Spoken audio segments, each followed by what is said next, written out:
Hey, everybody. Welcome back to another episode of the Hunt Lift Eat podcast brought to you by Hunt Lift Eat Official. I'm Carter, back again with my favorite co-host, Perry Isner, the bearded mountain man himself. What's up, Perry? Not much, man. It's I feel like I say this every time because they've been so intermittent here recently, but it's been a little while. But pumped for tonight's episode. I was literally just watching some of Brett's videos on YouTube with my son, and I had to cut him short to send him to bed. It was your red stag hunt, man, and he was all. It was right before the end of it, and he was getting all pumped up. But I made him get to bed, so I'm stoked to talk to you tonight, Brett. Oh, thank you. How old's your boy? He's 8, man, and he lives for hunting and everything about it now. So it's been fun. Good deal. Raise him right. That's right. Trying. Yeah. So there's our little segue, our little introduction there. We got Brett Rousselle joining us, the Backcountry Bowhunter himself. So welcome to the podcast, man. Yeah. Thank you guys for having me. Yeah, dude. This has been a long time coming for me, Brett. I don't know if you remember this, but I've been messaging you and bothering you on Instagram since 2018. Has it really? Yeah. And I scrolled back through our messages and I sent you this really cheesy message, but I meant it. It was heartfelt at the time, but like you had an antelope hunt back in 2018 that was just brutal. You were bow hunting. Oh, yeah. And you were in a blind, and I think it was hot and miserable and really rainy, and it just looked like it sucked. And then you finally got one in the last like 12 minutes, which is like kind of your thing. Yeah. And you like inspired me to like go hunt out west, and I sent you a message, and then I went and hunted antelope that fall for the first time. And awesome. Yeah, I was all pumped up about it, telling you about it. It was cool. Did you get one? Yeah, we did. It was awesome. Good. It was good. Yeah. You were like, heck yeah, man, that's awesome. Yeah, no, I won't forget that hunt. That was so that was actually, I extended that hunt 2 additional days. So it was on the last day of an already extended hunt. I was supposed to go home 2 days before that, and the outfitter, he just knew that it was rough because we were basically planning on hunting over water holes. And as soon as we got there the first night, and the outfitter just showed us around. It's kind of it wasn't a guided hunt, but he basically just showed us the land and said, have at it, basically, and had a ground blind set up. And so he was driving us around that evening when we got into camp and just showing us all the different water holes and where all the blinds were, and we're dropping pins and stuff. And there were antelope at every water hole, and we're thinking, oh, we're all gonna tag out day one, Yeah.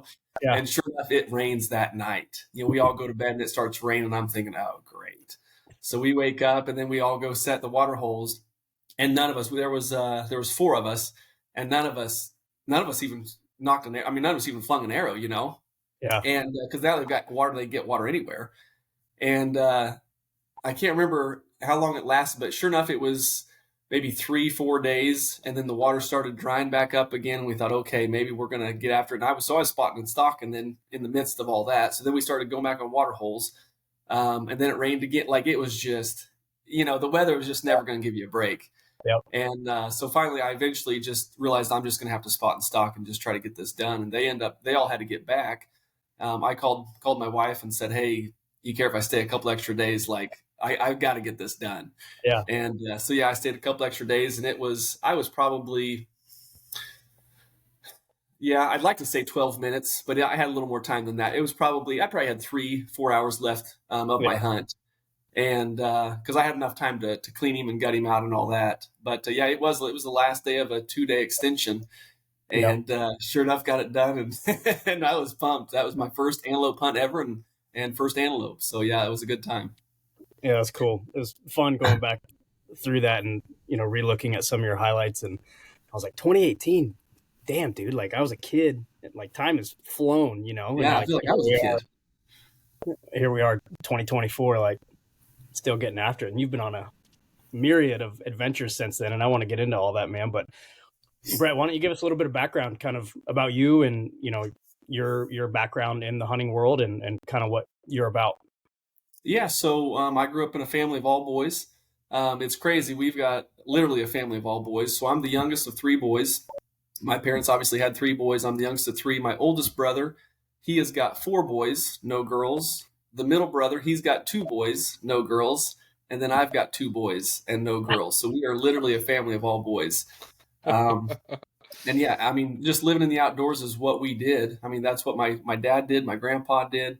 I think even my great grandpa did. I never knew him, but I think he even hunted as well. So I think it was just natural that it was inevitable that I was going to hunt as well. So grew up in a family of outdoorsmen, and absolutely loved it. I mean, that's where, when you're young, obviously you've got that, your father's kind of a disciplinarian, but at the same token, as I started to get older and, got to go into college and then move on, that's kind of where my dad's kind of become my best friend, is just being in the outdoors and going on hunts. I mean, I started in the waterfowl world, and that's where, Bill Jordan signed my first paycheck in the waterfowl industry. I was producing waterfowl DVDs, and I remember I was in college. I was freshman, I think it was a freshman in college, and I remember calling my dad, and I'm like, Dad, I've got Bill Jordan's autograph, and it was in ink. He signed the check. It was in ink, and I'm like, but I've got to get rid of his autograph in order to get my money, So that was a pretty cool phone call. Because my dad's just been extremely supportive of everything I've ever done, and he paid for the first video camera, and we had a sponsorship with Fred Zink of Zink Calls, and yeah, that's where it all started as far as the production standpoint, and I did all the editing. That's all I've ever done is I've done all the editing, and I started out behind the camera filming all the stuff, and then we kind of rotate guys in and out, as far as the blinds and shooting ducks and geese, and then I'd get all the footage back, and then I'd start editing it. And so that's kind of where I started as far as the production side of things go. And then eventually it transitioned into, and I'd always bow hunted, but not to the extent that I do now. And there was a certain point there where I just kind of set down the shotgun and picked up the bow, and I'll still go duck and goose hunt every once in a while. But I'm just ate up with bow hunting, and I want to bow hunt everything now. Yeah. So I transitioned out of the waterfowl world and really got into the bow hunting side of things, and haven't looked back since. So that's awesome. That archery tackle, man, that's a different beast. I got into that later in life myself, and man, once you pick up that bow and knock down a couple of animals with it, it's addicting. Oh yeah. Well, and just the challenge, yeah, exactly. It's when you're young. My my oldest one, he's 6. He shot his first deer last year with a crossbow, and then he shot another one this year. And he wants to shoot everything, he just wants to shoot everything. And so I think that's where I think waterfowl is a good sport, because you can shoot 5 a day here in Kansas. And whereas whitetail, you can only shoot, as far as a buck, you can only shoot 1 buck a year. So if you're in it for, the sport of wanting to put meat on the table or just go out and just shoot some things, ducks and geese is a pretty good way to start. And I think that's how I got my start. And then for me, I look back on this and I know when it started. Waterfowl is more of and I wouldn't say that deer hunting there isn't camaraderie in it, but when you're deer hunting, it's quiet. You can't be talking to somebody, whereas duck hunting is more of a social sport. So you're out there in the blind and you're cutting it up with several guys and, talking, shooting the shit, whatever. And then I actually got into ministry. I did youth ministry for a year. Then I did senior ministry. And it was when I got into senior ministry, that's when it shifted for me, because that job, it took me around the people, and I had to constantly be in the lives of people. And that was my job. I was just 100% involved in the lives of my congregation and just around the people. And what it was the solitude of that tree stand that drove me to picking up that bow. Because now I didn't need the social, part of life anymore, because I got plenty of that in my job. And now it was kind of the way to escape the social element of it and to just spend time in the tree stand with God and just reflect on life. And and I've enjoyed every minute since. So that was the day that I switched it all up and wouldn't change a thing. I think a lot of guys can probably resonate with that, man. Like, I think for a lot of people, may not be able to articulate it all the time, but that's church. That's their sanctuary, for sure. Yeah. You get the busyness of life and you can just go out there and it's like you just flip a switch and just everything just slows down and there's just, it's not, man, and I've had plenty of days where I've had a nice buck on, or we get to hunt early season here and they're still in their summer feeding pattern. And I've had several times where I've got a real nice buck, and it's like I'd probably shoot him on the last day of season, but it's like I don't want to kill him now. It's like what am I gonna what am I gonna do the rest of my time? Like it's it's the hunt that I love, and it's like I said, there's something that just draws me out there and pulls me out to those woods and just sits in that tree stand just in solitude. And it's like, man, if I tag out now, what do I do? Like, so yeah, it's yeah, and I think that's why I like the challenge of bow hunting too, because it is more of a challenge and it makes it harder. You've got to get closer to those animals, and it just keeps you, and it's a longer season, so I can hunt longer, and just because of the challenge and the nature of it, it usually takes longer to tag an animal too. So yeah. Yeah, that was what I really fell in love with bow hunting. That was the primary reason I wanted to get into it. One, just to try something new, but really to extend that season, right? And like I said, I didn't grow up as a bow hunter, but was like, man, I need to take advantage of the extra time in the woods, and so decided to make that jump and get into it as an adult. But what I really fell in love with was that that up close and personal, and just all these different experiences that I've had now pursuing primarily whitetail with the bow, but having these close encounters, like you say, with deer that I really have no intention of shooting. But you get the occasional close encounter when you got a gun in your hands, but it's much more forced when you're in an archery setup, and it completely changes the way you attack a property and you attack a specific scenario, and it's that game of cat and mouse becomes a whole lot more intimate. Oh yeah, yeah.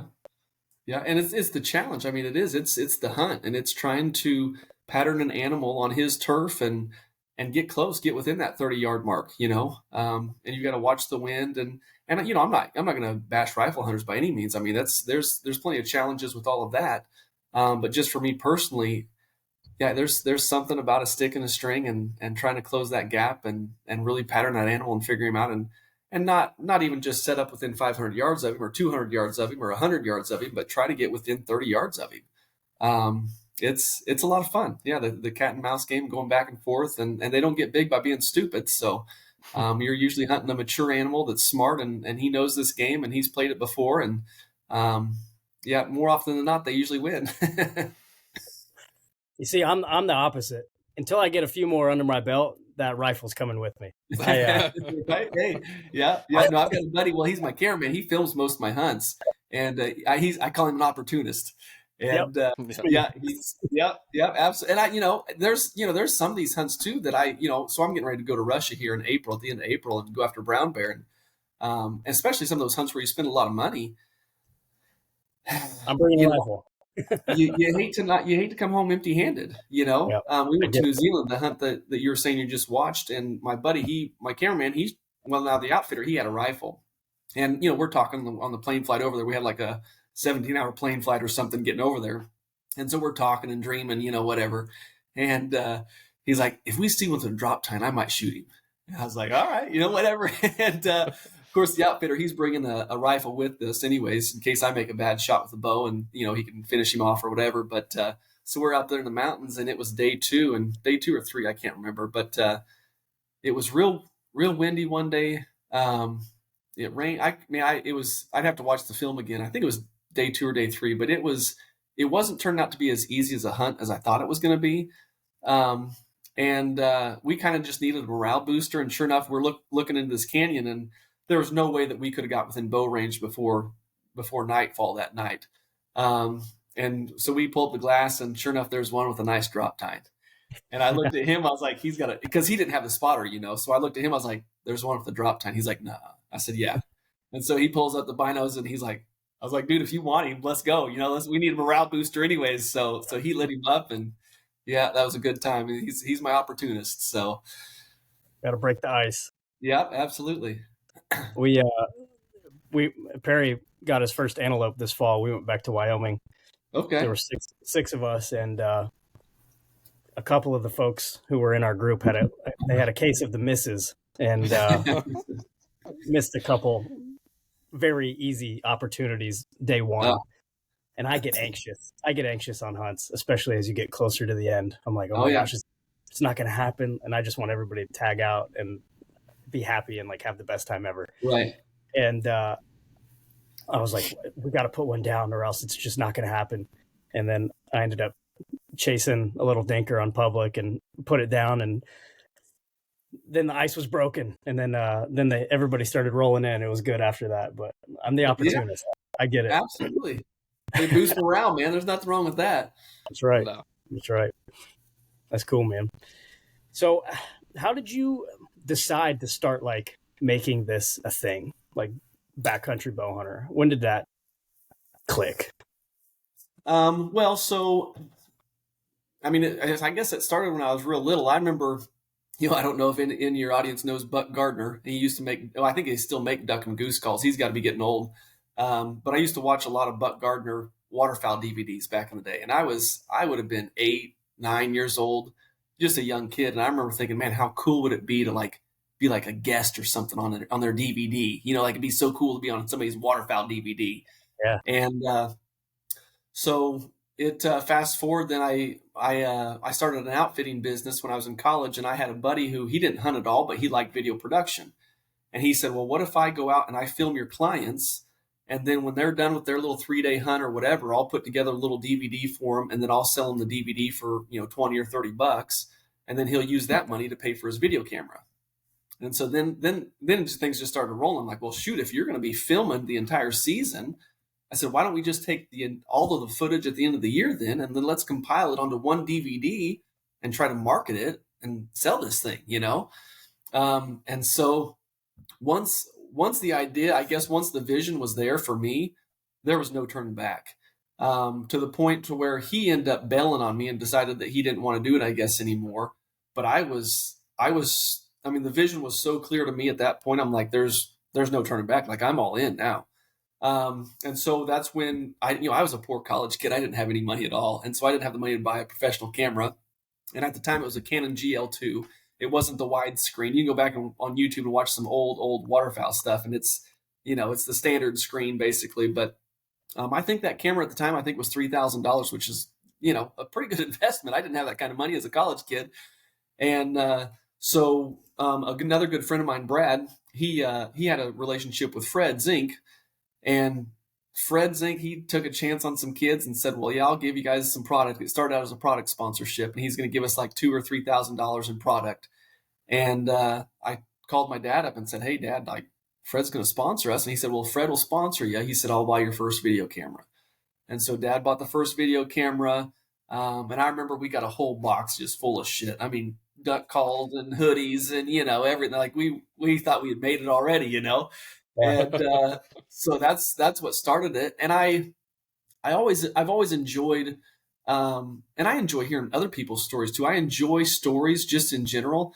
I enjoy hearing about stories, and I also enjoy telling stories. But I've always been that guy too that, man, I wish you could have been there. Like, because I've, and we've all got our stories, right? We've all been in the woods and we've all seen something that was just incredible. And it's like, man, I wish you could have been there. I wish you could have seen what I saw. I wish you could have saw that buck. Like, no, like when I say he's, not this big, I can't go how big it is, but I'm not telling fish stories here, but when he was this big, I'm telling you, he was legitimately that big. No, he wasn't that big. No, I'm telling you, he was. Like, so for me, I think that's where the video production thing came in. It's like, if I film it, if I lay it on footage, I've got video proof. Like, no, I'm going to show you, like, not only going to tell you about it, but I'm going to show you what I witnessed and what I saw. And so I've always enjoyed that. And then just the editing, I fell in love with the editing. It's, man, and I'm not saying that I'm anywhere near good at it, or, there's some guys out there that are incredible, from a production standpoint, but it is an art form without a doubt. And be able to cut clips and put the music to go with it, and just piece it together to tell the story. It's an art form in and of itself. And like I said, I don't know if I'm any good at it, but I certainly enjoy trying. And so just producing the videos. And then, like I said, with bow hunting, just the solitude of the tree stand and trying to tell a story that, and I think also too, that represents our sport in a good light. There's, I hate to say it, but there are some D-bags out there, that don't really do our sport any justice. And I don't think that speaks for us as a whole, as far as our community as a whole. And so why not try to put some content out there that paints our community in a better light. So that way we don't lose this sport, and hopefully we have this and our kids have it and our kids' kids have it for a long time to come. Yeah, that Now, if that that answers your questions. Yeah. that that you're speaking about that art form of it all, and it's been fascinating to see how that's changed over the years because Yeah. when we were growing up, a lot of the outdoor television and content and a lot of those DVDs that you mentioned there, it all had a very similar feel, and it was there was Mhm. nothing wrong with that, but there wasn't it seemed like ultimately it was all about the kill shot, or there wasn't a whole lot of that um, storytelling aspect and really showing Right. kind of the other side and all of the work and all of the the labor of love and how passionate we are as hunters and outdoorsmen about this sport that we do pursue. It's just about shooting the big buck, right? And to see how that's changed over the years with a lot of the media production and the content that's out there has been cool to see. And I think you're absolutely right. It does a very valuable service to the hunting community to paint it in the proper light to show that this is we're folks that are passionate about these critters we chase. We have respect for them. We're going to utilize the meat appropriately and properly, and it's not just about some big antlers on the wall. Right. Yeah, that's one thing I loved about all your productions in general, but especially your New Zealand film, right? The honesty and transparency is really important when you're telling the story. And you've been in this industry for a long time, and I'm sure you've seen plenty of good, and I'm sure you've seen plenty of bad and questionable. Uh, as someone who's been peeking behind the curtain for 2 years, it's like, Right. wow, really? That's disappointing, um, with maybe people or individuals you previously would have been like, yeah, I want to hang out with that guy for sure. Um, and telling that story in a realistic light is so important. Like with your stag, right? And you hit the limb and it hit Yeah. a little far back, right? How easy would it have been to like edit that out and just Right. boom, I have a 500-inch stag on the ground, like Yeah. high fiving, whooping, jumping around, right?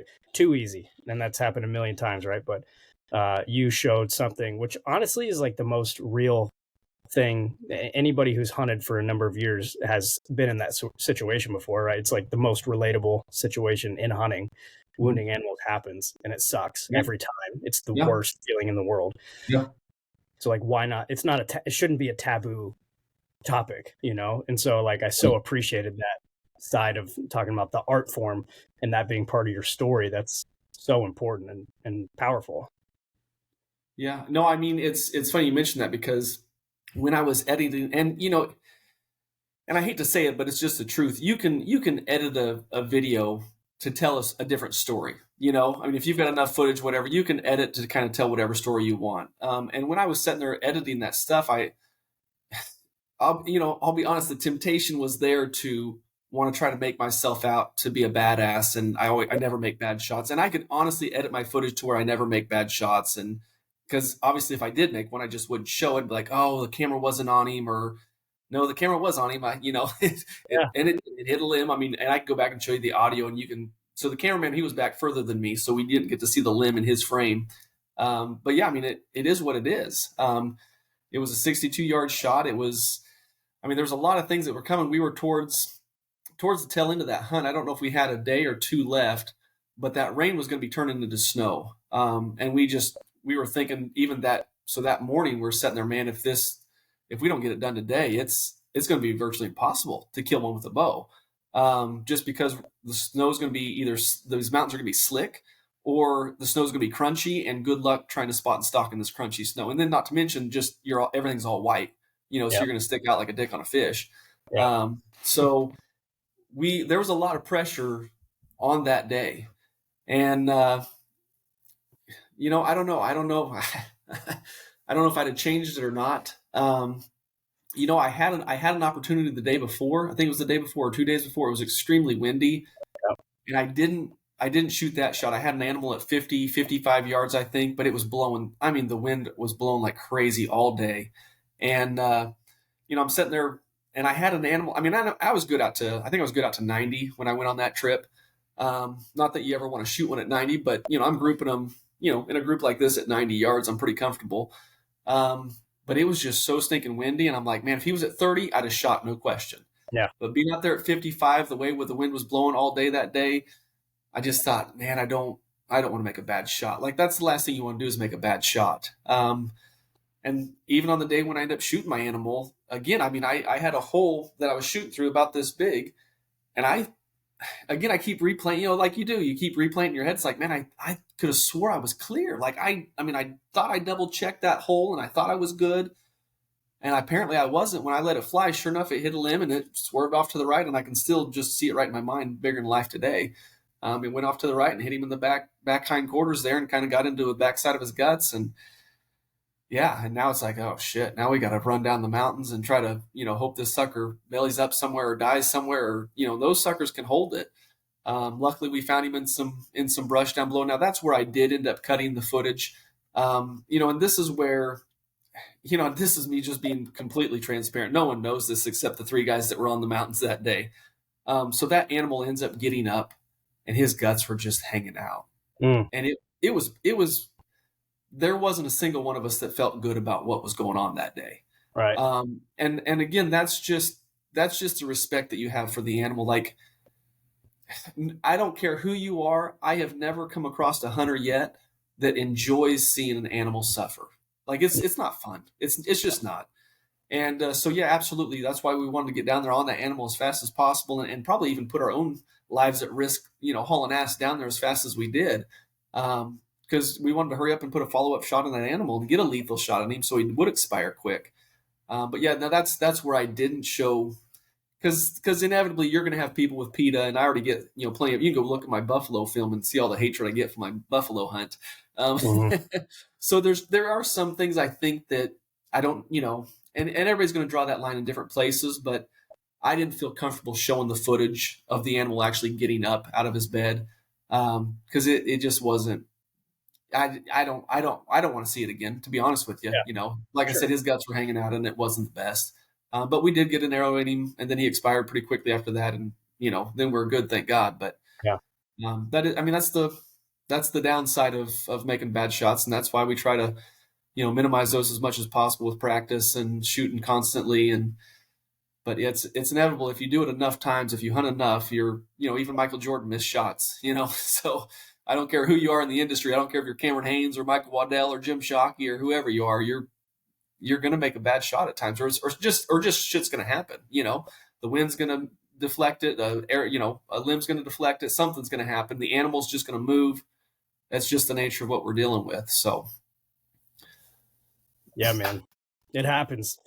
Happened to me at Perry's farm over winter break in December. It was the worst. Over a white-tailed doe, and it's just the worst feeling in the world. But you think, like, I'm steady, I'm set. I wouldn't have pulled the trigger if I wasn't. Yeah. And just didn't go the way you wanted it to, and it happens, man. But I appreciated that about that, and I'm glad you got one. That thing's a freaking monster. When you said 500, he's actually on the wall behind me in the family room right now. So that's insane. That's the craziest animal I've ever seen. Yeah. 501 is what he went. So he actually had a big time that he broke off, but the outfitter had found that a couple days before we got there. And what's that? Did he give it to you? Oh yeah, absolutely. No, that's what he said. He said, if you shoot this one, he said, you can have this. Oh, cool. And so lo and behold, that's the one that I end up shooting. So that was pretty cool. It's a third main beam that comes off on the inside of his tines. Yeah, it's pretty stinking cool. Yeah, it's like a big club. Yeah, just a real cool animal. That's so cool, man. Yeah. Did it feel like it looked like it? Did it feel like Lord of the Rings, like you were in a different world, universe? So it's funny you say that. So we were on the South Island is where we were at, and they told us, I forgot though, we weren't so. They asked us if we wanted to go see it when it was snowing the last couple of days we were there. So they have a place. So they filmed Lord of the Rings on that island. Mm-hmm. And there was a guy that, and I may botch this up. So, it'll be close. The story's going to be somewhat close. If I remember, checkers over. Right, exactly. Yeah, you can fact check it. Get the Facebook fact checkers if you're going to get anybody. They do a great job. Sarcasm there. But So there was a guy that owned some land there, and they built like a Hobbitsville or something. This was like this was like in the movie. And from my understanding, after they did like the first movie or the second movie or something, they tore all this down. Well, then they ended up building a set because the guy wanted them to tear it down. Well, then I think somebody else came in there and bought the land or something. They came in and did another film and then made it to the whole set again. Well, he told him, he said, the one condition is I want you to leave the set up. Like, I don't want you guys to tear this down. And so they left the set up, and now he uses it like a tourist attraction. Cool. And so you can pay to go see Hobbitsville or whatever. But as far as the country, yeah, there's a reason they filmed Lord of the Rings over there. Like, it was gorgeous. Absolutely gorgeous. Yeah. It just looks so wild. Oh yeah. Oh, it's amazing. Well, and then too, on the way to where we were going for the lodge, where the lodge was when they picked us up at the airport, I didn't know this. They had the world's first bungee jump ever started. You drive right by it. It's overhanging a river, and I said I'm definitely doing that on the way back. And because our guide was showing us and telling us all this stuff, and he's lived there his whole life, so he knows everything about the area. And Sean, great dude.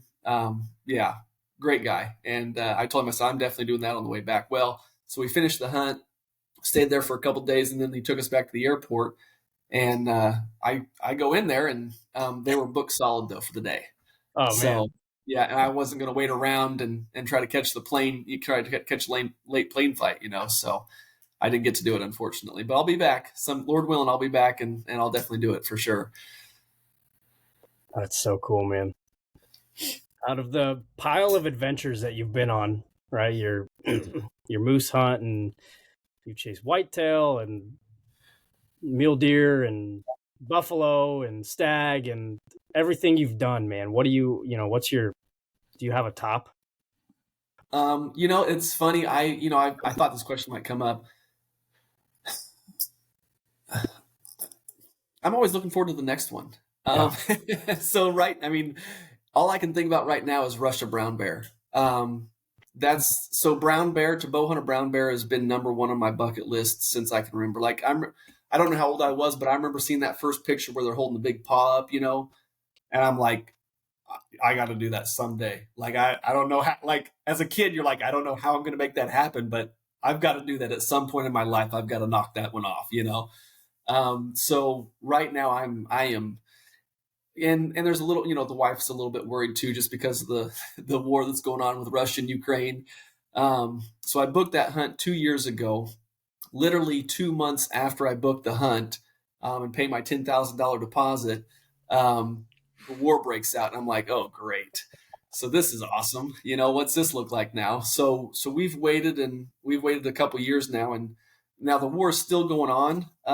And we're constantly in communications with the guys over there, and from my understanding, they can get us in and out safely. So, so we're gonna roll the dice and see what happens. So, yeah, my wife, she's like, well, of course he's gonna tell you it's safe because he just wants your money. He wants the remainder of your money. So, I'm like, oh, babe, it'll be good. It'll be fine. Like that's part of the adventure, right? So at first she was just worried about the animal that I'm going after, and now she's more worried about the location of the animal, not to mention the animal that I'm after. So.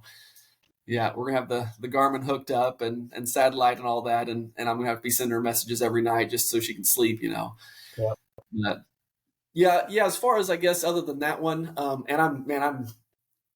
dude, I can't tell you how excited I am about that one. The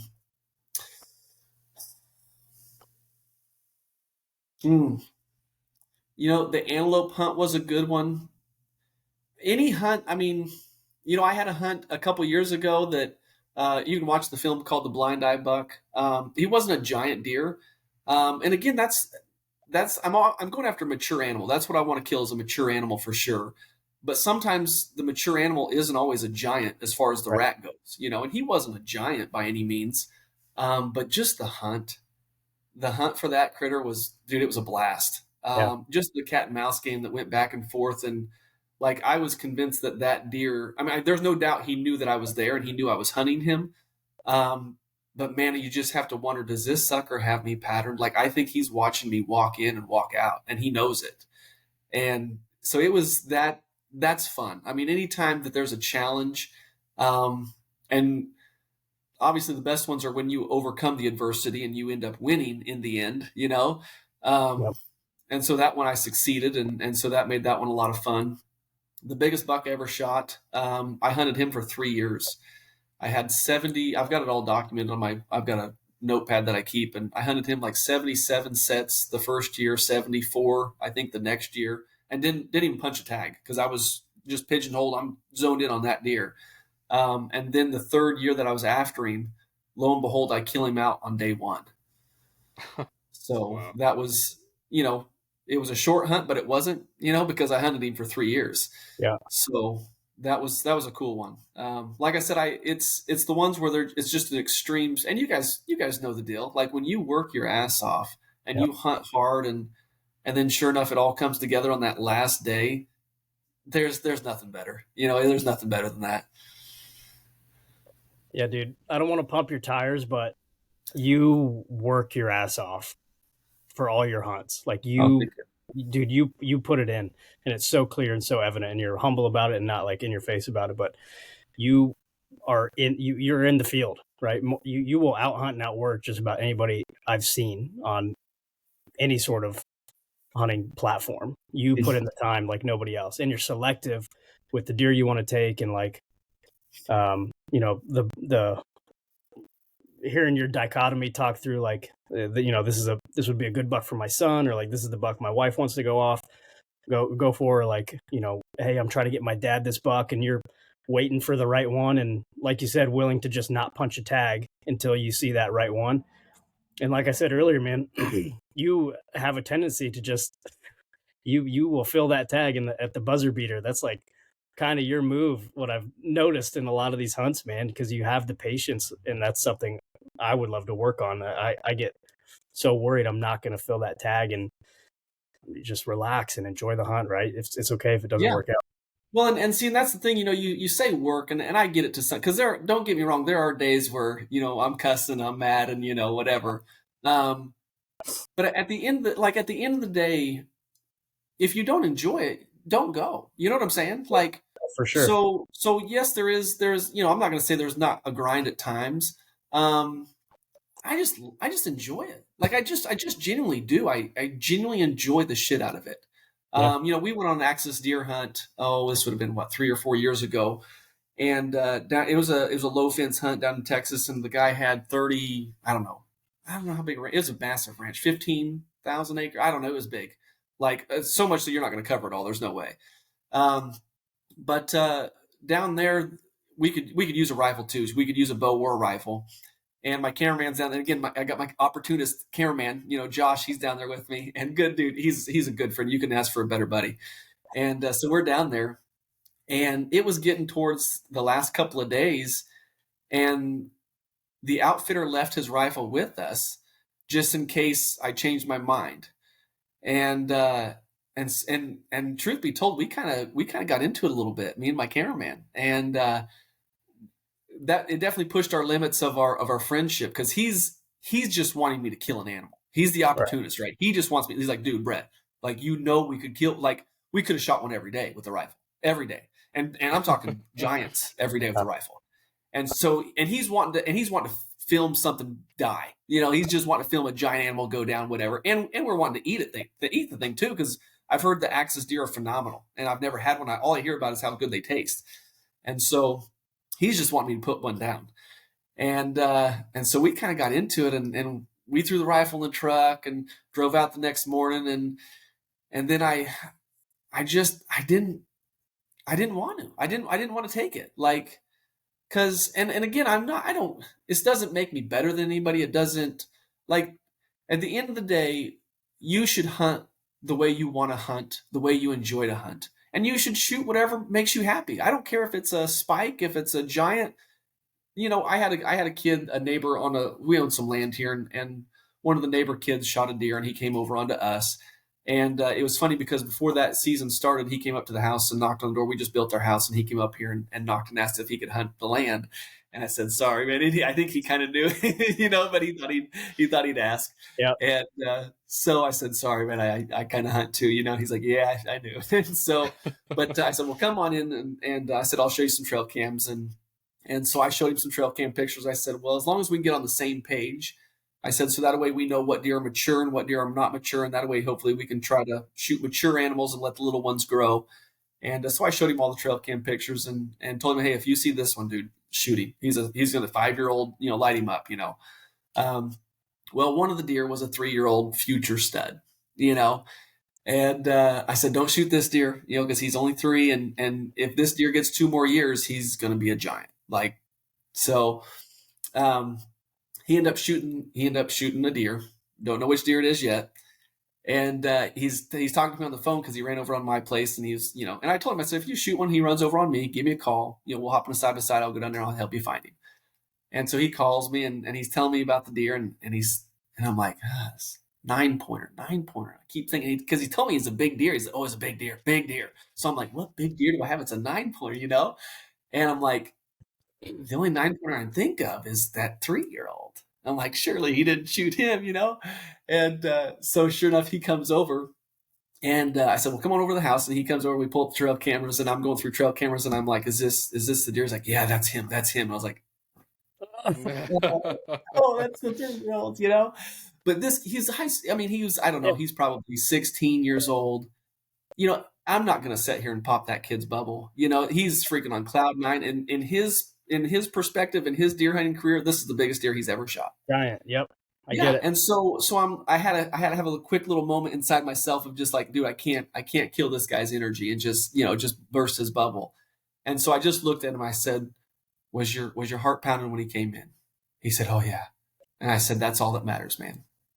And so we went down there and we tried to find him, and we ended up not finding him. They ended up finding him a couple weeks later. But yeah, I mean, at the end of the day, like that's what this sport should be for any of us and all of us. Like, do whatever it is that you enjoy doing. And if you're doing it for any other reasons, then you're doing it for the wrong reasons, and you should stop. Whether you're hunting with a bow, or you're hunting with a rifle, or you're hunting too much, or you're, or you're hunting for the gram, you're doing it for the Instagram and trying to be a poser, or whatever. Like, just do what you love to do. And like, that's the American dream, do what you love to do, and who cares what anybody else thinks? So for me, I don't care. I mean, obviously I want to fill a tag, but I'm going to do what I enjoy doing. I'm not going to do it for anybody else, or to try to please anybody else, or to try to lay down footage. Or, I mean, obviously I try to lay down footage, but if I don't happen to kill an animal every year, oh well, I'm still enjoying it. And at the end of the day, that's what it should be, is fun for all of us. So yeah, I don't know. There's my rant. What do you think about that, Perry? Dude, one of the most common questions I get from my son, because like I said, he's just ate up with watching hunting shows, and I took him with me more days this year than I had previously, and I try to get him out there with me as much as I can, and he's just at that age where it's getting really fun to introduce him to the sport, right? And just he's and I want to foster that love and that passion as much as I possibly can, right? But one of his favorite questions to ask me is, we'll be watching some show, or hell, see some deer on the side of the road, and he'd be like, Dad. And it's a deer that I wouldn't even consider shooting at this point, because the same way as you, man, I've killed plenty of animals. And when it comes to whitetail, especially on my home properties, I'm after mature bucks. That's what we're targeting on our family farm. That's the goal, is we want to foster that mature age class. And that's what I'm trying to pursue. But for him, he's like, Dad, would you shoot that deer? I'm like, no, I wouldn't shoot that deer. He's like, but if that was my first deer, would you want me to shoot it?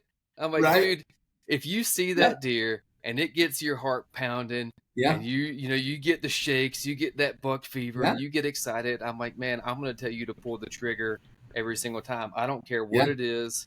I was one of those fortunate. I killed a nice deer on the last day of my first season as a kid, and it wound up being a 9-pointer.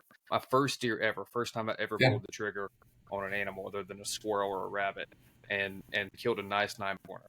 And then I went literally over a decade without killing another buck.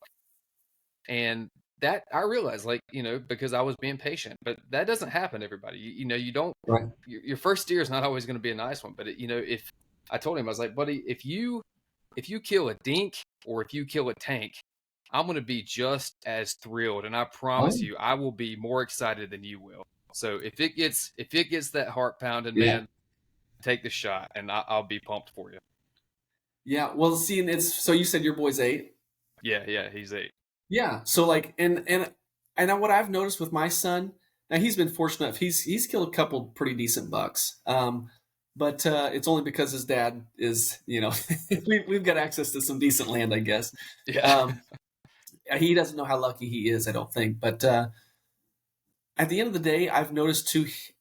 He did this year. I realized he doesn't care. He just wanted to put an arrow in something. Yeah. And we hunted hard. He went 18 sets this year. So I took him out first. I took my wife out second before I even went out for myself. And, but again, I just enjoy I enjoy hunting, like having, and I've got another little one that's 1 and he'll be wanting to shoot stuff too when he gets older. So that'll just, it extends the hunt even more for me, right? Even though I'm not the one pulling the trigger, I'm still trying to hunt the animal and try to put them in a place to kill it.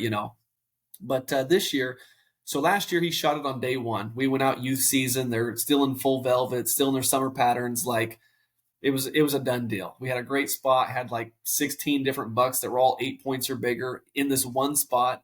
And so yeah, it was gonna happen. Like it was if he didn't screw it up, it was gonna happen.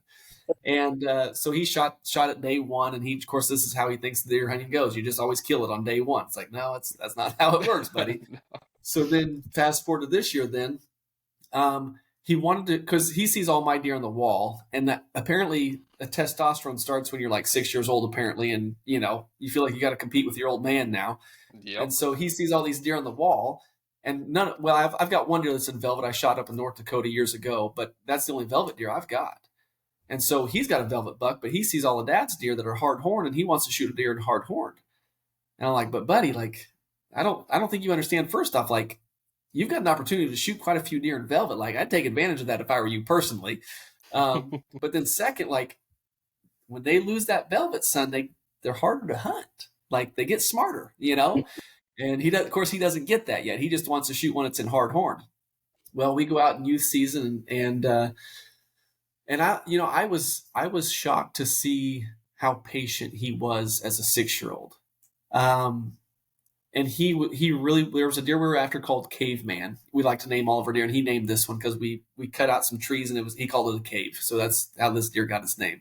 It was at the blind where we hunt the Caveman. So, so we were after Kate. That's the deer he really wanted to shoot. And we had a shot. We had a chance. He was in front of us 20 yards broadside, and he was probably there for 5 minutes, but he was facing us the whole time. And we've talked about the frontal shot, but we've never executed it just because our target doesn't offer the frontal shot. You're hitting like some wood or something, and you can't pull the arrow out. So we've never actually shot the frontal shot on a target. And so we were whispering in the blind, and I'm like, and he knows where to shoot, but I don't know. And so we end up not doing it that night. And then the deer walked off, and he was so bummed. And I'm editing his hunt right now even. And I posted on Instagram, and he was so down in the dumps. Like he was so bummed. And that would have been like set number 16 or 15 or 6. I don't know. It was up there. And, finally, the next day, I asked him. I said, "What do you want to do, buddy? You want to shoot a doe? Because we've got spots where we can go where there's plenty of does. We can just go whack a doe if you want to go whack a doe." He's like, "No, Dad, I still want to kill a buck." And I was like, "All right, So we went out that night and didn't have a good shooter come in. And I'd had this other spot that I had this 3-year-old, nice 9. I called him the gnarly 9, is what we called him. And this deer had stupid mass on his right side. I mean, I'll be honest, I've never seen a deer with this much mass on his right side. But I guess he would have been a 4-year-old. He was a 3-year-old last year, so he's a 4-year-old. And I told the wife, I said, that deer's off limits. We're not shooting that deer. Like it's not happening. We're not shooting that deer. And because that mass is going to be crazy, like stupid crazy. I mean, it's like Dalmatian. It's crazy. And but this deer was showing up every single day, broad daylight, every single day. And not only was he showing up, there were several other younger 8-pointers. Nice 8, a phenomenal deer for a 6-year-old kid. And so finally, I'm just like, I could see my boy was starting to get bummed, and depression was starting to set in, and so I didn't want him to get burnt out on it, So I'm like, you know what? I just need to take him into a spot where we can kill a buck. Like, it's not about killing a big buck now. Now it's just about just killing a buck. And so I told the wife, I said, I think I'm going to take him into and I'm not going to say the name of the guy because then he'll wind up getting leased up like my last place did. But there's this gentleman that lets us hunt his land. And so I said, I'm going to take him into the so-and-so's place. And she's like, you're going to take him in there? And she's like, well, what if the gnarly nine walks out? I'm like, I'm just going to pray to God that he doesn't be the first deer in. Like, surely we can get an 8-pointer to show up before the gnarly nine walks in. Yeah. And lo and behold, guess which freaking deer walks in? First deer in the field. Gnarly. That's the amazing. gnarly nine. And I'm just like, oh, and I'm like, Lord, please, I just let another little 8-pointer like hurry up and come in before, No, he was the one. And of course my boy, he's just, Dad, that's a buck. And I'm like, how do you tell him no? How do you tell him no? So I just had to throw all of my deer management out the window and just be like, all right, the gnarly nine is dying tonight.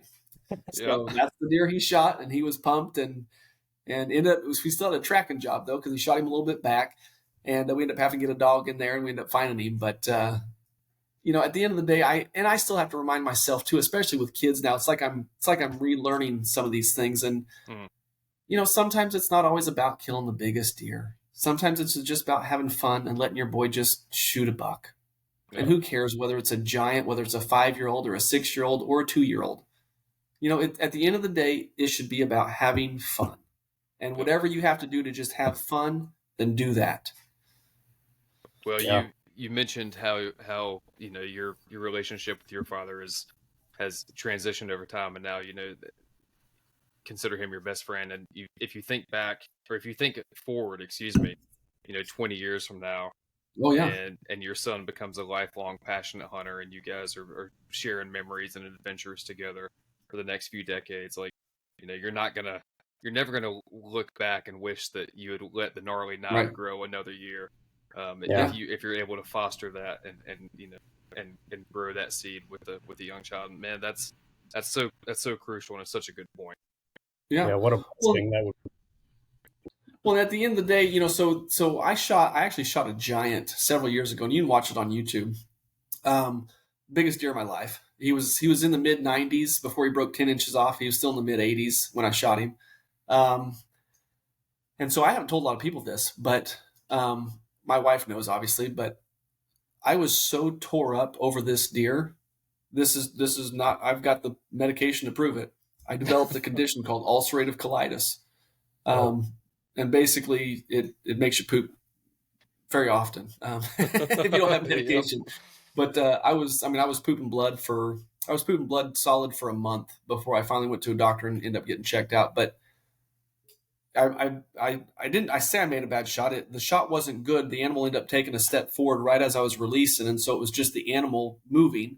My shot placement was perfect. It was right where I was aiming, and it was, had the deer not taken a step forward, it was a perfect shot. But again, things happen, and the animal took a step forward, and it is what it is. It hit him in the back. He was already quartering away anyways. And I was just so tore up over that deer that I ended up getting this condition that the doctors tell me that I'll be stuck with for the rest of my life now. And it's absolutely affected my life. I mean, it's completely changed my diet and the things that I can eat and the things that I can't eat. And I will say the one thing that God taught me out of that whole lesson was, even though it was a giant deer, it's still just a deer. Yeah. At the end of the day, it's just a stupid deer. And you can't let those things ruin your life. You can't let those things ruin your health. You can't let those things ruin your relationships with your buddies. You can't let those things ruin your relationships with other people. Like, it's, as much respect as we have for the animals, there's also a limit too, in which you've got to set priorities too. And I see guys, man, I get on social media, and just some people will just the hatred that can be out there, man, over deer. And sometimes too, we just, like I said, as much respect as you can have for the animal. At the same token, there's also a perspective too. It's just a freaking deer, man. Chill. Like, who cares whether it was a 2-year-old or a 3-year-old? It's just a freaking deer. Like, let's not burn bridges over an animal, for crying out loud. But yet I see people do it all the time. And I've got a good friend. He's an outfitter, And this is so stupid, man. Like I said, there's a handful of D-bags out there, but there's these two guys. They're big duck hunting outfitters, and they've got. It's kind of funny to hear the stories, but there's just, and these are grown men. These are, and I mean, I like to think I'm a grown man, although I act like a kid sometimes still. But these are guys that they're in their 50s and 60s. Probably they're in their 60s. They're going to be like mid 60s. Okay, we're talking about old ass men, right? And these guys have been in a feud like their whole life, so much so that one guy's got like air cannons shooting towards the direction of the other guy's property to scare the ducks off. No way. Insane. And so there's so much bitterness and so much anger, and it's like, you guys are used, like, they're just freaking ducks, man. It's just a bird. They're freaking ducks. And yet they're letting these animals and ruin their relationship and cause this bitterness and selfishness and jealousy and all kinds of horrible thoughts and negative energy into their life. And it's like, this is no way to live. This is no freaking way to live whatsoever over a stupid animal. Yeah. So yeah, at the end of the day, man, you've got to keep it fun. That's the most important thing. Just keep it fun. I don't care if you shoot a 2-year-old or a 3, whatever. Just make sure it's fun. That's all that matters. Yeah, I took my I have a 3-year-old and a 1-year-old, both girls. So I'm the opposite of you, Brett. But Awesome. I took my 3-year-old for her first sit this year in the ground blind to manage movement. And man, she took my windicator and dumped it all out on the ground. And I was smart. I brought a pack of stickers and like a coloring book down, and we decorated dinosaur stickers all over the inside of the ground blind. And she just wailed on my grunt call for 2 hours and just like had a blast, man. It was the best. I didn't even bring a rifle, right? I was just like, I know how this is gonna pan out. It was like the best 4 hours of my life, and she sat the entire time, right? She was just keep her entertained, and she was like all about it. And and then, you know, last 10 minutes, I knew we weren't going to see anything, and then last 10 minutes, they just started piling in to the field. And then she's like, give me your binoculars, or give me your noculars, right? And she was looking at them the wrong way around, you know what I mean? Like, just can't see anything. And she's like, I see him. And I was like, like, life is so good, man. Like, it was the best thing ever. So, like, I think that's a really important message, man. Sometimes people covet deer or whatever the animal is so badly. It leads to bitterness and hatred and just gross interactions between people. And I think that's an important message. Like you said, take a step back, and if it's not fun, like, what are you doing? You know? Yeah. It's great perspective. Introducing kids is a great way to have that constant reminder, because like you see the pure enjoyment, especially with kids that are passionate about it, like it sounds like all of ours are, and like it's just such a reminder. Okay, take a step back. Let's get out of our own way, not be so serious about this, and, you know, appreciate what we're all out here to do, right? Like, it's just live in the moment. That's what it's all about. Yeah, well, making those memories and having those relationships with your kids, you know, I mean, and not just your kids, but your friends, just everybody. I mean, that's the camaraderie of the sport. Like I said, if it's not fun, then don't do it. If you got bitterness and jealousy, then you're in the wrong place. Then, like, I don't care what you're in life, whether it's a business and money and whatever you're in. If you got some bitterness, or then you're in the wrong place. You need to find something else. Yep.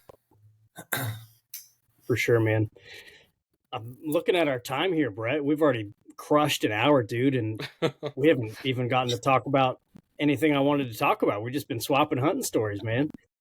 That flew. Can I do a hard pivot real quick? Sure.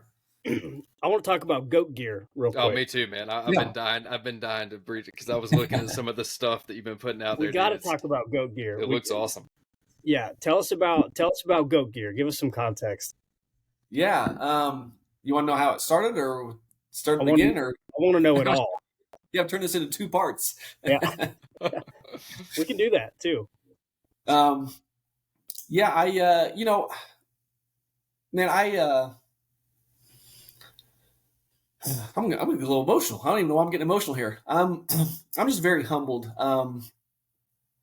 God has just been crazy good in my life. The things that I've got to do, the things that um, I don't deserve I don't deserve any of what I've got, first off, but I sure in hell don't deserve half of what I've got.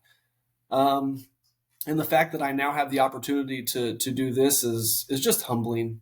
It's just a huge blessing, and God's been amazing. I don't know what He's going to do with it. I hope it sells because the bank account's getting kind of low. But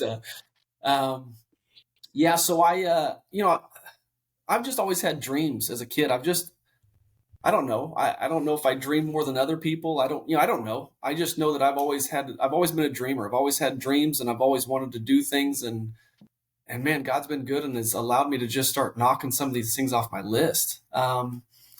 And as crazy as it sounds, I always thought it would be cool to design my own camouflage. I didn't really think so much about clothing when I was younger, but I always thought, man, it'd be cool to design my own camouflage pattern. Like that'd be cool. I thought that'd be cool. And fast forward now, and I'm 38. And so it would have been almost 2 years ago when this endeavor started. But in the hunting industry, this is how it all started. I had a company reach out to me, and they are a company, and I'm not going to use their name. I think they're a good company. I don't have anything bad to say about them, but they reached out to me and they wanted me to wear their camouflage patterns. So they are a company that designs a lot of camouflage patterns. And they wanted me to wear some of their camouflage patterns. And they do similar to what Realtree does. They license their patterns out to other companies. So they don't have a clothing company themselves per se, but they license all these patterns out to a lot of other companies. And I was with Under Armour at the time, and I was happy with where I was at with my relationship with them and kind of what they were doing for me. But I'm always going to entertain a conversation, yeah, at least, because you never know what will lead or what will come of it, and you never know who you meet or whatever. And so I thought, well, I think I'm real happy with where I'm at. But if you guys want to set up a call or something, we can do a call or something. And so they said, well, yeah, let's set up a Zoom call then, and we'll get go get everybody on the phone, and we'll talk about this and see what we want to do. And so when this was through Instagram, through the individual reached out to me through Instagram, and then ended up calling me, and we talked on the phone. And so then he got my email address and then sent me an email. Well, when the email was sent out, now I see their actual email, John at whatever.com. Well, it wasn't the name of the camouflage company. It was a bigger umbrella company that owns other companies. And when I saw that name, I recognized that name, and I'm like, oh, wow, this is a bigger player than I thought. So something you need to know about this company is not only do they design a lot of camouflage patterns, but they also make a lot of clothing for a lot of companies. So they're kind of the middleman. So let's just say, for example, somebody like a Scentlock, and I'm not going to say what clothing they do make, but let's just say somebody like a Scentlock decides they want to come up with a clothing line. They would go to this person and say, or this company and say, hey, we want to start our own clothing line. Can you help us do that? And they'll say, yeah, we'll help you do that. Not only can we design you a camouflage pattern that's exclusive to you, but we can also design your clothing for you as well and get the production of that all done. And they make a lot of clothing in the industry, and some big names that you might be shocked that come to find out, yeah, you thought these companies made their own clothing. They don't. So anyways, so I get this, and now I see the email, and I'm like, oh, hell yeah.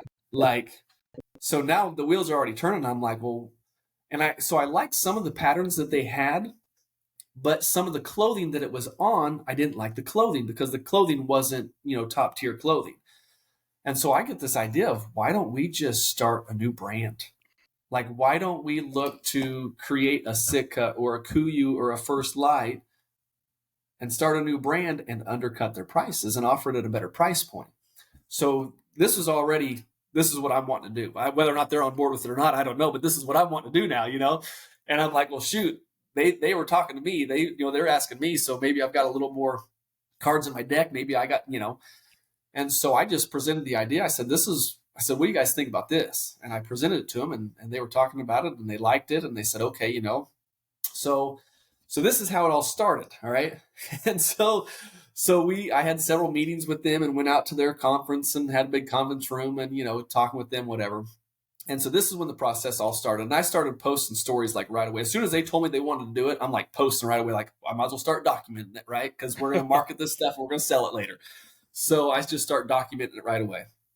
And and again,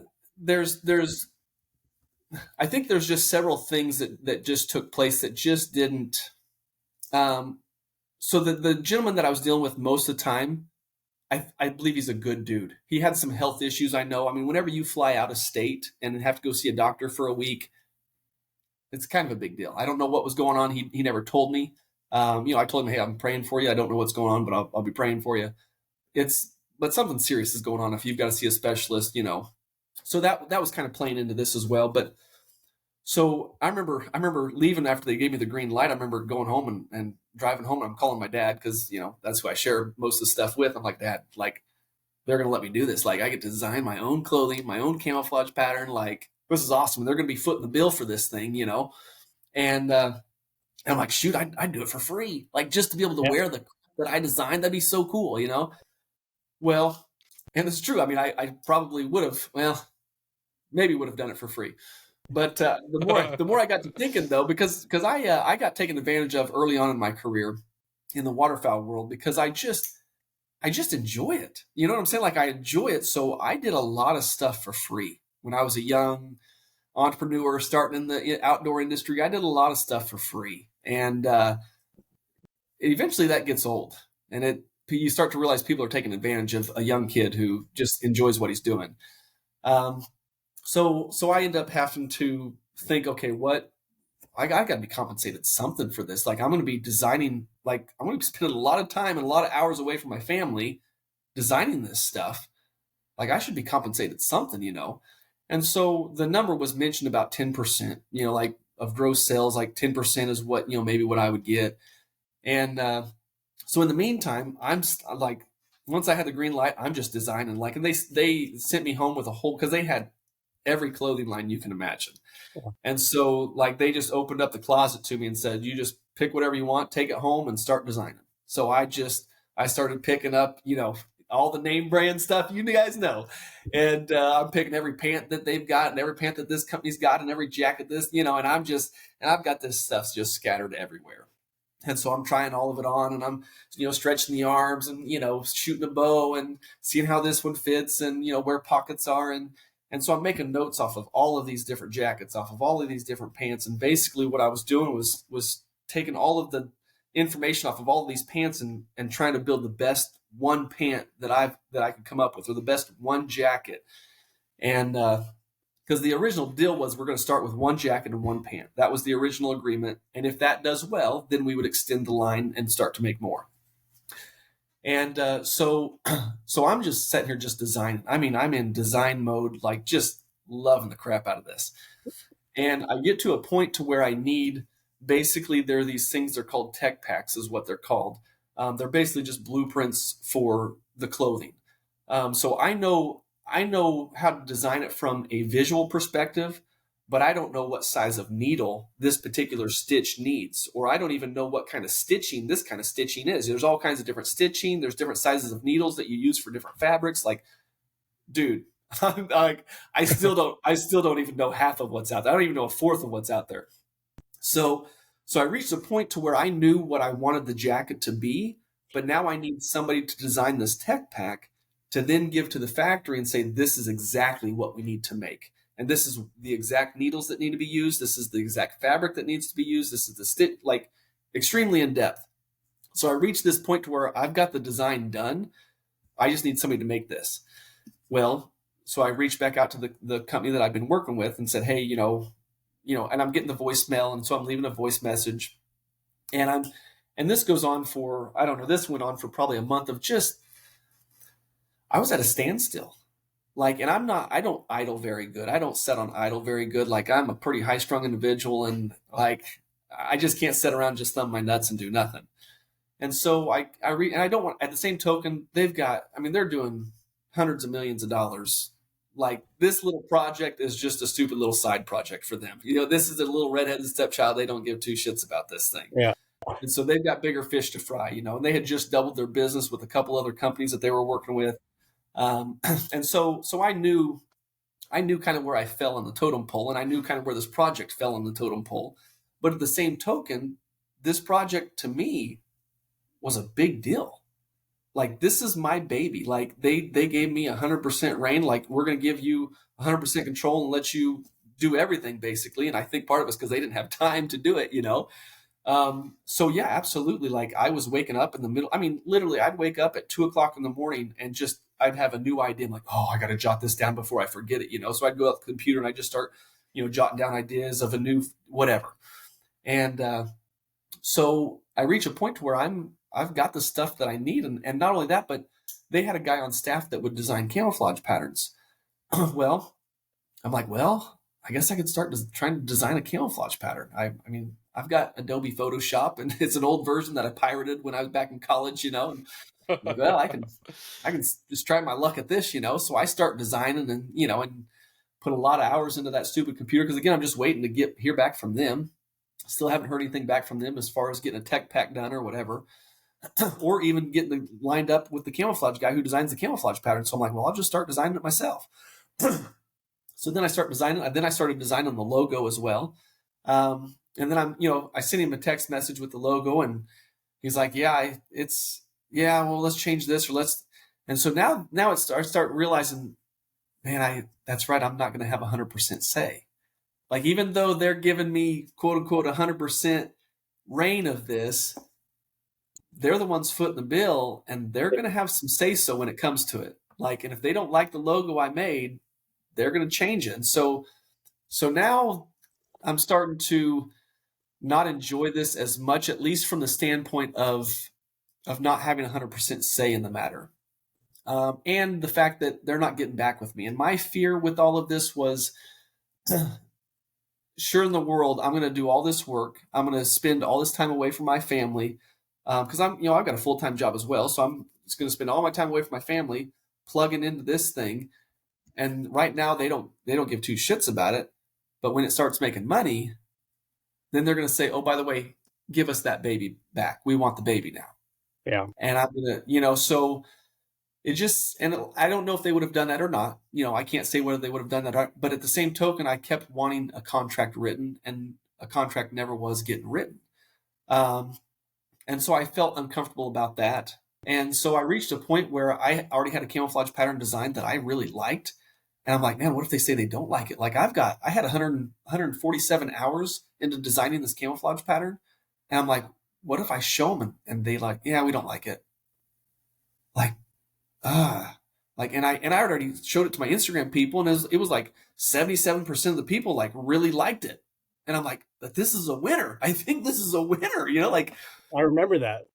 So yeah, so I'm polling everybody this whole time. I'm running polls and asking what people want and whatever, So I'm just sitting there. I'm at a point where I needed a tech pack done. And this is the honest to God truth. I was talking to the wife, and I said, man, I wish there was a way I could do this myself. Like, I mean, we were at a point where we had a decent amount of money in the bank. We were looking at buying land is what we were going to do. I just, I don't know if I get too preachy on you, just let me know. But that night I went to bed, and I prayed, and I said, God, I don't know if there's a way I can do this by myself or not. I said, but if there is, can you just please show me? Because I think I'd like to do this myself. Because there were other things too that they didn't want to do in some of our conversations. Like they didn't really ever want to come out with any solid colors. And I think solid colors are kind of catching on more and more. They didn't want to do any base layers. They just wanted to do the outer garments. They didn't want to do any additional gear. They talked about maybe doing a backpack, maybe. But that was about it. And I'm like, man, I want to do everything. Like, if I do this, I want to do everything. I want to offer base layers. I want to do merino wool. I want to, you name it. I want to literally do everything. So those were other things that were in the conversations that I'm like, man, but if they're footing the bill, I don't have a lot of say in the matter. So long story short, that was a Friday night. I prayed that night and said, God, if there's a way that I can do this myself, please show me.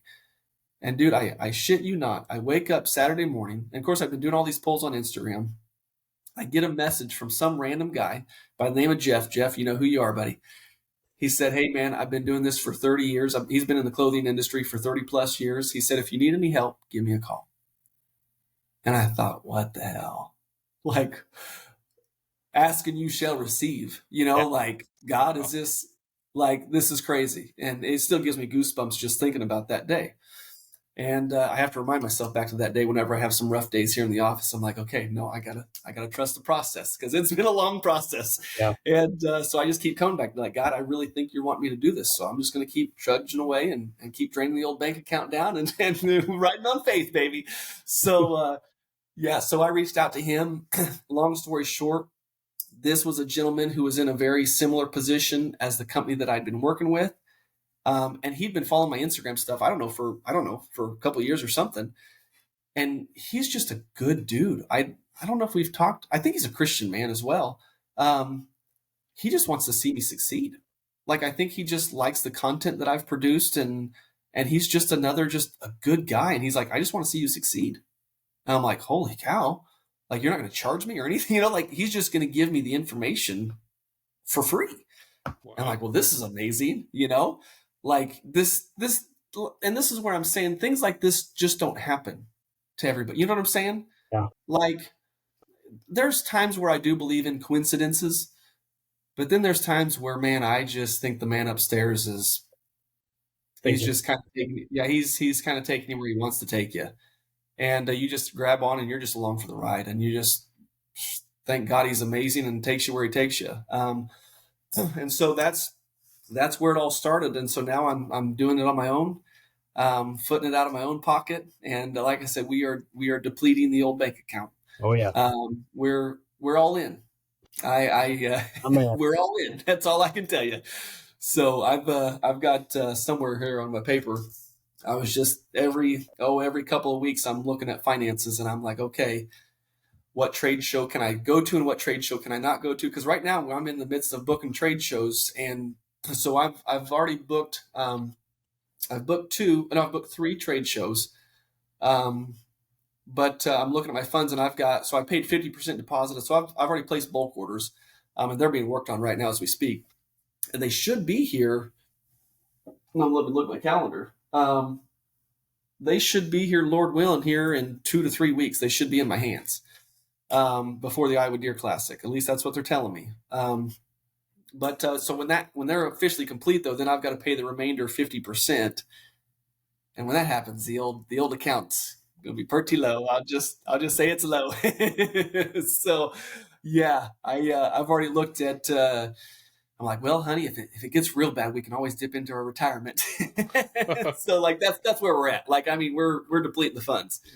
So there's been a lot of money going into this puppy for sure. Well, and I'll give you one number. I'm comfortable telling you that, I guess. So before I ever placed my first bulk order, Lord knows I didn't know it was going to be this much. I thought, oh, we could put 10,000 into this, and then before we place a bulk order. Before I ever placed a bulk order, I had over $40,000 invested into this. And that was just through the testing process. That was trying to find a good factory to work with. That was, it was a lot longer process than I thought it was going to be. I thought I'd be selling clothes back in August, and here we are. It's February, and I still don't have a bulk order yet. I did get a shirt in, and I got some gloves that came out to be the wrong color. They were supposed to be brown. They turned out to be green. I think you bought a pair, didn't you? I did. I took them to Colorado with me. Yeah. So, and Dad came over, and I'm like, Dad, the gloves came in. I hadn't even opened the box yet. And so, of course, he wants to come over and see him, so he comes over. And then I open the box. I'm like, they're green. Like, they were supposed to be brown. And so you're working with people it's a third world country, and they speak broken English, which, hell, they speak, better English than I speak of their language, So I can't really complain too much, but there is a language barrier there. And in the midst of translation, green turned into brown, turned to green. And so, but Dad's like, I kind of like them. He's like, I'd still, sell them discounted or something. I'm like, but I know they're not. I like the color. I would have never known they were supposed to be brown. See, and now I know that. And it's like, I guess you got a still of a deal. You got them for $35, I think. Yeah. So, I think originally we're probably going to sell those for $49. I think $49 or $59. I'm gonna have to go back and look at my deal. I didn't make much money on those gloves, just FYI. But I, like I said, it was internally, I knew they were supposed to be brown. And Yeah. so it wasn't the product that I wanted it to be. And so I'm like, yeah. So, so yeah, we had a couple mishaps like that. There was a couple, I started with a factory in China. Long story short, I've got about $3,000 of brand new camouflage clothing set in a factory in China that we'll never do business with. You run into some, and I can't say that I ever ran into a nightmare situation. But definitely just some either factories or individuals who say they have factories and don't have factories. And you wire them money and then you find out that they don't. And, situations like that you just didn't plan on. It's a lot of risk, but you can't have a reward without a big risk. But yeah, here we are now and finally found some good factories to work with. And the long process was getting the camouflage colors correct. We finally got that sorted out. And now we've got bulk orders and, oh, please, Lord, please let it sell. Because, the wife won't be happy if this doesn't. Well, I can't say she won't be happy. She'll still be supportive, but I'll be flipping burgers or take up a special offering at church or something because the bank account's pretty low. When are plans for like direct to consumer, not bulk orders, going to be happening? Yeah. So if you've been following the Instagram, so I'm still going to offer it to my Instagram people first, probably Venmo and PayPal. And it'll have, so I say first, if I get it in right before the Iowa Deer Classic, I'm obviously going to take it to the Iowa Deer Classic and try to sell whatever I can there at the Iowa Deer Classic. But as soon as I get back from that, then it's going to be all hand. I probably will sell it to my Instagram people first and just say, hey, you guys, bulk orders are in. If you want some, first come, first serve, whatever, let me know if you want some, whatever. And then I at least give them first option because, you guys have been the ones that have kind of helped me build this. And not only that, but just been extremely supportive and positive. Everybody's, dude, that's one thing. There's a lot of hatred out there on social media, but my Instagram people, dude, they are so solid. Yeah. Like, I have little to no negative people out there. Like, there's a lot of haters, but my Instagram people, I don't know if I have any. Like, I say that and then I'll get somebody post something stupid, tomorrow. But again, I'm just extremely humbled. Like, there's just a lot of good people, just a lot of good guys on Instagram and girls too that have just been extremely supportive in the whole process of this. And so part of that, it's like, I want to give you guys first dibs. Like, I want you guys to feel like you're also a part of this because you have been, like, you've not only voted on this stuff and had input and whatever. So answer your question. Yeah, I'll offer it to you guys first on Instagram. And then the plan right now is to try to launch it in July, launch the site in July. Of course, I've got to get a whole bunch of, quality pictures of these things. I've got to get a bunch of videos talking about each garment, whatever, and we're still in the midst of building stuff. I don't know where my Bino Pack is. I think it's in my mud room, but, we're working on Bino Pack right now. We've just had the first prototype come in the other day. I've got a pair of bibs. They're laying over there on the floor. Still working on those, just iron out, little details. We've got a lot of crap coming. Like, and I'm not even close to stopping. Like, oh, dude, you don't even know. Like, I am all in. Like, and the wife's like, shouldn't you wait to see if the first stuff sells first? And I'm like, but I just enjoy it. You know what I'm saying? Like, I genuinely enjoy this. So it's like, well, hell, I got some free time. What else am I going to do? Might as well design the next piece, So I've just been designing and, I don't know. I mean, at the end of the day, I guess worst case scenario, it doesn't sell and I have to close the business down. But man, I sure had a hell of a lot of fun. Like, again, at the end of the day, do what you love to do.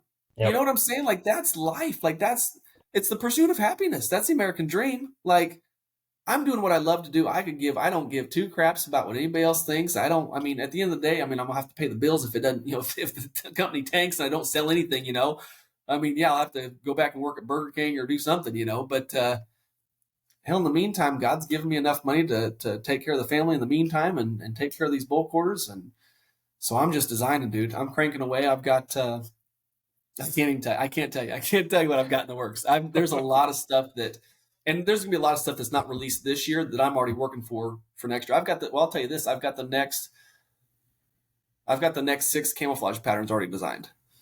My man.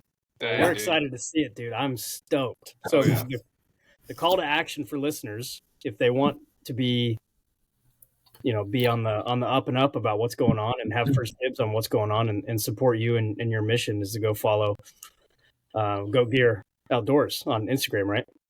Yeah. Well, thank you. Yeah. Goat Gear Outdoors is the Instagram, and goatgearoutdoors.com will be the website. I've already bought the domain, and I'm still in the midst of building it together.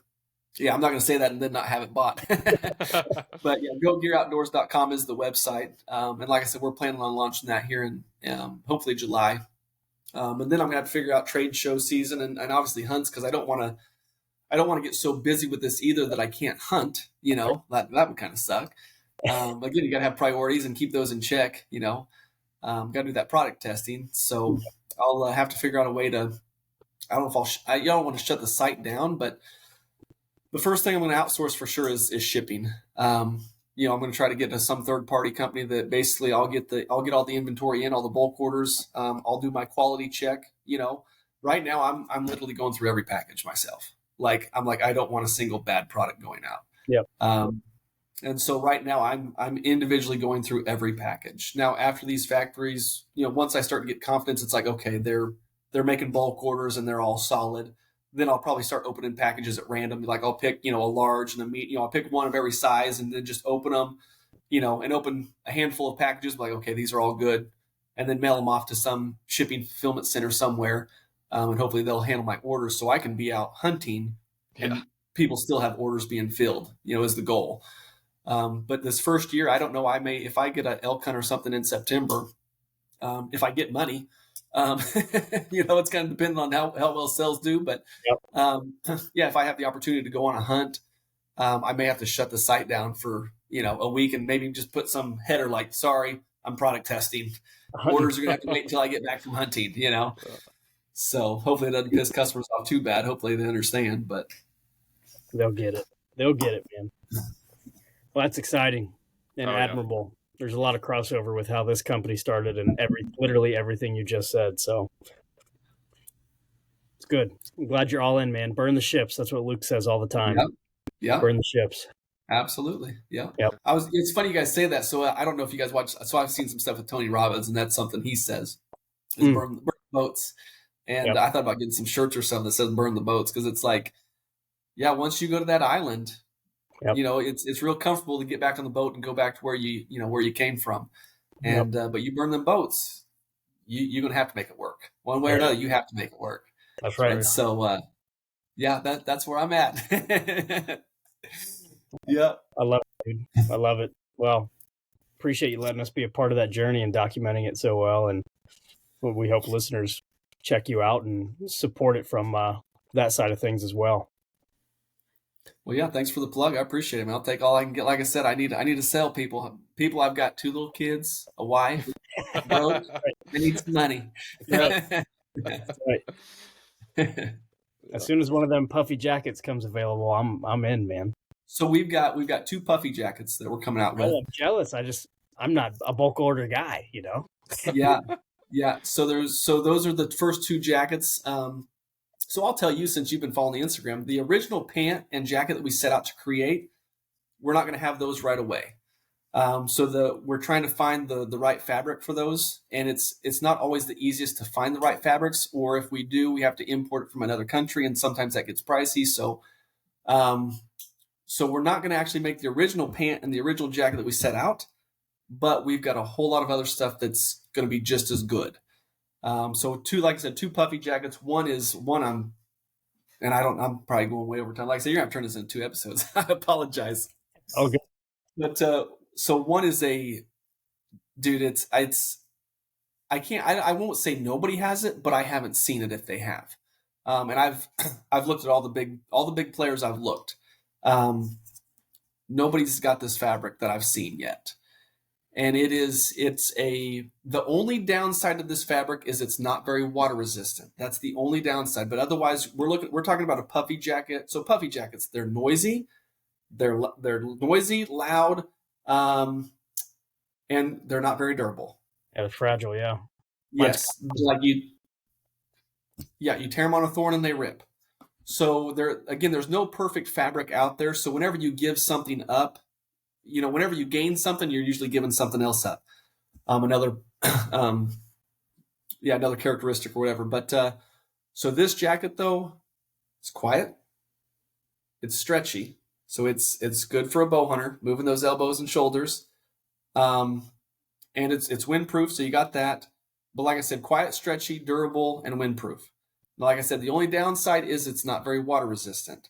Now that's why we have a second puffy jacket, that you're going to get the water resistance. It's a waterproof fabric, but because it's got stitching and we don't tape the seams, we can't call it waterproof. So it's water resistant, and it's going to be kind of more like your standard puffy jacket, although it is a little more durable than your lightweight puffy jackets. Because I still didn't want stuff to tear real easy. Because there's a lot of people that don't know how to use the clothing that they have too. And so I thought, man, I don't want somebody to buy this puffy jacket and then it tears on them because they don't know how to use it, or they're not using the right conditions. And then I get a bunch of bad feedback. Oh, this jacket tore on the first day out, mother, Yeah.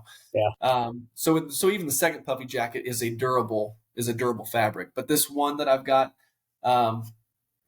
dude, if you're a bow hunter, it's money. It's absolute money.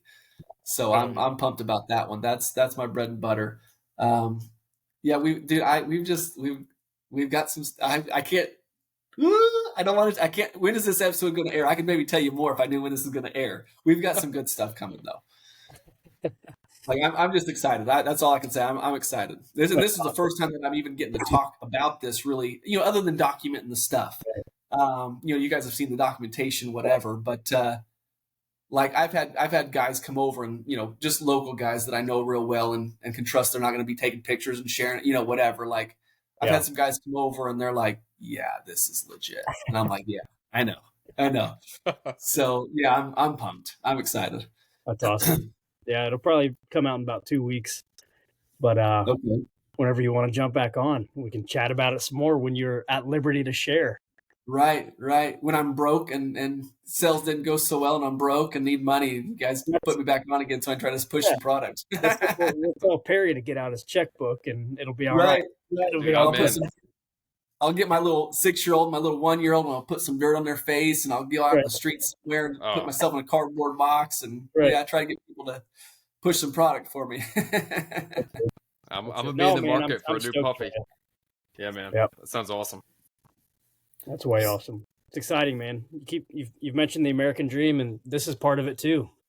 That entrepreneurial. I'm teaching about the Gilded Age right now in my AP US class in the late 1800s, and something's never changed, dude. And that's who makes progress, and that's who pushes the boundaries, and that's how you get better products, and that's literally it, and that's admirable. So that's awesome. Well, and like I said, man, if you'd have told me as an 8-year-old that I would have done and seen and been to the places that I've been to, and here I'm 38, like I'm not even halfway done yet, like I would just want to encourage people, dude, pursue your dreams. Like you might be shocked at what you might be able to accomplish if you just try. Yeah. Like it, and I say try, and I mean persistent, like actually try. Yeah. Like you would be shocked at what you could actually do if you just actually tried. And I'm a living testament of that. Like I just tried and here we are. I don't think that it's, I can't say that the good Lord above hasn't had anything to do with it, because I'm sure he's, definitely had his hand. But man, if you, like I said, don't get me preaching. I was a former pastor, but, dude, you just commit everything to him and he's not going to lead you astray. Like he's going to take you some crazy places that you just never thought you'd go. Amen, dude. I love that. Well, Brett, I think that brings us to a pretty good stopping point for this one, man. We're going to have to do another one and check in on you in a little bit. Yeah. Hopefully I'm at, Kuya or Sitka level and I'm raking in the millions, Man, raking in the millions. I hope you do. Right. Man. Oh yeah. Hey, you guys will always be the first podcast that had me on with goat gear. Oh, right. So it's an honor, man. That's awesome. That means when I am making the millions, I'll have to hook you guys up with some free gear. Then at that point, right? We'll do some product testing for you. We'll test some product. Right. Hey, I got plenty of product testers. I can tell you that. Boy, I can't tell you how many messages guys have hit me up. Dude, hey, do you need any product testers? I'm like, bet. well, not really. I got Not plenty. really. I bet Plenty too. of people want free product, and it's like, well, yeah, I'd sell you some if you want to buy some samples. And that's the thing, samples are more expensive than the bulk orders. That's what sucks there. Oh, yeah. Because whenever they're making one of something, it costs a lot more than if they're making 300 of something. Oh yeah. So yeah, samples are not cheap. So Yeah, the product development, the R&D was a lot more expensive than I anticipated. Yeah. So yeah, like I said, it was over 40,000 before we placed the first bulk order. So Yeah, man. Every dude who lifts weights and also hunts, always asking for, hey, can I try out, whatever, this shirt or can you send me some stuff? And like, God, I wish we could, like I wish we could just do it for everybody, but then Yeah. it's still a business at the end of the day, Yeah. Yep. But cool, man. Perry, what you got, dude? Yeah, it was a fun conversation tonight, Brett. I really enjoyed it, man. I'm looking forward to seeing where goat gear goes. Just from the little bit I've seen, it's I think it's going to be awesome. And to hear you talk about it with such passion, and like you said, there's a great message for folks out there. Just grab that American dream by the horns and try. And there's a whole lot of valuable insight there for folks. So appreciate you coming on and sharing your story with us, Brett. Yeah, well, and thank you guys for having me on. Like I said, you guys give me the first platform as far as podcast to talk about goat gear, and hopefully there's many more to come. Heck yeah, man. Well, Brett, where can folks follow you on the social medias? Yeah, so Instagram, Facebook. Those are probably the two big ones. I'm really active on Instagram. But yeah, you look up, Backcountry Bowhunter is a handle on Instagram, and then at Goat Gear Outdoors is the other one for Instagram and Facebook as well. And you can find me on YouTube too. Just look up Backcountry Bowhunter, and you can find my videos and whatever on there. Yeah, those are the handles, I guess. So, heck yeah, listeners, go check them out, and stand by for more goat gear info coming down the pipeline. Stay tuned, and yeah, get excited for it. So, listeners, as always, we appreciate the hell out of you guys. We'll talk to you next week.